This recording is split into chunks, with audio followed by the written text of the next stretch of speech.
ಗೋಧ್ರಾ ರೀತಿಯ ದುರಂತಕ್ಕೆ ಪ್ಲಾನ್ ಎಂಬ ಹರಿಪ್ರಸಾದ್ ಹೇಳಿಕೆಯ ವಿರುದ್ಧ ಪೇಜಾವರ ಶ್ರೀ ವಾಗ್ದಾಳಿ ನಡೆಸಿದ್ದಾರೆ. ಈ ರೀತಿ ಹೇಳಿಕೆ ನೀಡುವವರು ಭಯೋತ್ಪಾದಕರು. ಹೇಳಿಕೆಗಳ ಮೂಲಕ ಭಯೋತ್ಪಾದನೆ ಮಾಡಬಾರದು. ಹರಿಪ್ರಸಾದ್ ಹೇಳಿಕೆ ನೀಡಿ ಭಯ ಹುಟ್ಟಿಸ್ತಾ ಇದ್ದಾರೆ. ಯಾಕವರು ನೇರವಾಗಿ ಪೊಲೀಸ್ ಇಲಾಖೆಗೆ ಮಾಹಿತಿಯನ್ನ ನೀಡ್ತಾ ಇಲ್ಲ ಅಂತ ಪ್ರಶ್ನಿಸಿದ್ದಾರೆ. ವಿಧ್ವಂಸಕ ಕೃತ್ಯ ನಡೆಸೋರನ್ನ ರಕ್ಷಣೆ ಮಾಡ್ತಿದ್ದಾರಾ? ರಾಮ್ ಭಕ್ತರನ್ನ ಹೆದರಿಸೋ ನೆಪದಲ್ಲಿ ದೇಶವನ್ನೇ ಹೆದರಿಸ್ತಾ ಇದ್ದಾರೆ ಅಂತ ವಿಜಯಪುರದಲ್ಲಿ ಪೇಜಾವರ ವಿಶ್ವಪ್ರಸನ್ನ ತೀರ್ಥರು ಕಿಡಿಕಾರಿದ್ದಾರೆ. ಅವರು ಯಾಕೆ ನೇರವಾಗಿ ಹೋಗಿ ಇಲಾಖೆಗೆ ಆ ಮಾಹಿತಿಗಳನ್ನು ನೀಡ್ತಾ ಇಲ್ಲ?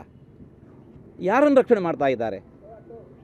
ಅಂದರೆ ಇಂತಹ ವಿಧ್ವಂಸ ಕೃತ್ಯಗಳನ್ನು ಮಾಡಲಿಕ್ಕೆ ಯಾರೋ ಹೊರಟಿದ್ದಾರೆ, ನಮ್ಮ ಹತ್ರ ಕೇಳಿದರೆ ಹೇಳ್ತೇವೆ ಅಂತಂದರೆ, ಕೇಳಿದ್ರೆ ಮಾತ್ರ ಇಲ್ಲ ಅಂತ ಹೇಳಿದರೆ ಅವರಿಂದ ಆ ವಿಧ್ವಂಸ ಕೃತ್ಯ ನಡೆಯಲಿ ಅಂತ ಅಂದ ಹಾಗಾಯಿತು.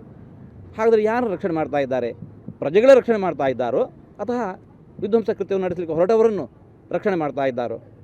ಒಂದು ಜವಾಬ್ದಾರಿ ಸ್ಥಾನದಲ್ಲಿರುವವರು, ಯಾರೋ ಏನೋ ಅಂದರೂ ಅಲ್ಲ, ಜವಾಬ್ದಾರಿ ಸ್ಥಾನದಲ್ಲಿರುವವರು ಇಂತಹ ಮಾತುಗಳನ್ನು ಆಡಬಾರದು ಅಂತ ಇದ್ದಾರೆ. ಅಂತಂದರೆ ಇವಾಗ ಏನು ಮಾಡ್ತಾ ಇದ್ದಾರೆ? ಈಗ ಎಲ್ಲರಿಗೂ ಜಗತ್ತಿನಲ್ಲಿ ಭಯ ಹುಟ್ಟುಬಿಡ್ತು.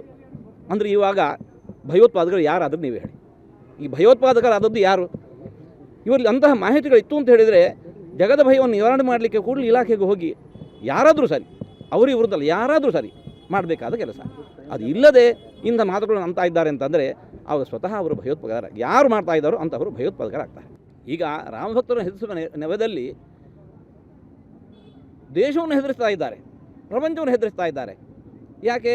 ಏನೋ ಒಂದಿಂತ ಘಟನೆ ನಡೆದರೆ ಅದು ಕೇವಲ ರಾಮಭಕ್ತರ ಮೇಲೆ ಆಗೋದಿಲ್ಲ, ಅದರ ಪರಿಣಾಮ ಇಡೀ ದೇಶದ ಮೇಲೆ ಆಗುತ್ತೆ. ಹಾಗಾದರೆ ಇವರು ಸ್ವತಃ ತಾವು ಭಯೋತ್ಪಾದಕರಾಗ್ತಾ ಇದ್ದಾರೆ. ಹಾಗೆ ಮಾಡಬಾರ್ದು ಯಾರು ಕೂಡ.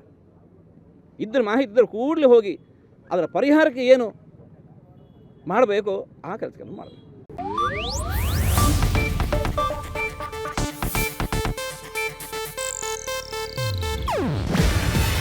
ಇದು ಏಷ್ಯಾನೆಟ್ ನ್ಯೂಸ್ ನೆಟ್ವರ್ಕ್ ಪ್ರಸ್ತುತಿ. ನೀವು ನೋಡ್ತಿದ್ದೀರಾ ಏಷ್ಯಾನೆಟ್ ಸುವರ್ಣ ನ್ಯೂಸ್.